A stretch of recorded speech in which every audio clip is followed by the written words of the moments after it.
am not leaving, but I am a chauffeur for these two ladies, and they're leaving. So thank you so much, Daniel. Thank you very much for the opportunity to speak. I'm going to be very, very brief. On the questions that were asked earlier, the answer to the first question is yes. The answer to the second part of the first question is yes, especially when there's accumulation of 15 counts for a violation of law. That's exactly when, if not before, action should be brought against an elected official if they are accused of violating the law. The second one has to do with the LLC, and it's about a forensic audit. Yesterday, in the Commerce Committee heard from the new board members of the LLC. For those of you that don't know, not only is the chairman of the LLC gone, but the board, as of April, will have a completely new set of members, and none of the members from the prior board will be serving on the new LLC board. During that conversation, there was some discussion. We were in an open meeting. They obviously couldn't talk too freely, but they made it clear that there is one of the passive investments that they are looking at with a lot of scrutiny, and they want to take a good long look at it, and they want to make sure that there was no hanky-panky in terms of who is dealing with who in that particular investment. So not only are you interested in it, they are interested in it because they understand the scrutiny that they're under, and they understand that they're going to have to clean that up in order to get a fresh start and to re-earn the faith of the Osage people. The last question talked about investments versus our investments and our people. I think Dr. Shaw made an excellent point. Let's look at the cumulative investment. Of the $103 million that it just says it's for construction. Well, that's correct. It is for construction.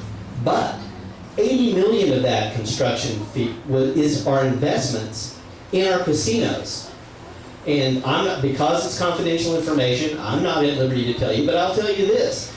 Right now, those investments in those two new casinos are yielding double-digit returns to the Osage Nation. So it's not entirely fair to just say it's $103 million in construction. $80 million of it was casino expansion, and that is seed money. That's an investment in our future, and the profits from that investment can go to the people, especially the people out here. As I said, I'll be very brief. Shan had a question about what we're going to do for the folks out here that aren't at home.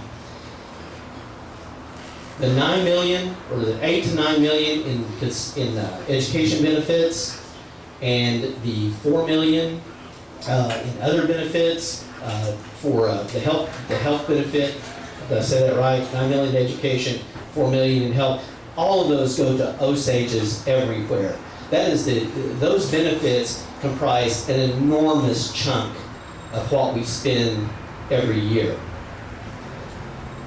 I sponsored a bill a year ago. It's just now being considered by Congress, which will allow all Osages everywhere to carry over their benefit from, be it $500 or $1,000, from 1 year to the next. And I believe it's going to pass, but it's not there yet. There's been some amendments put on it. We're going to vote on the amendments. We should be voting on it next week. If you want that bill to pass, get on the internet or get on the phone and call your Congress people and tell them you want it to pass, because we don't all get sick in a particular year.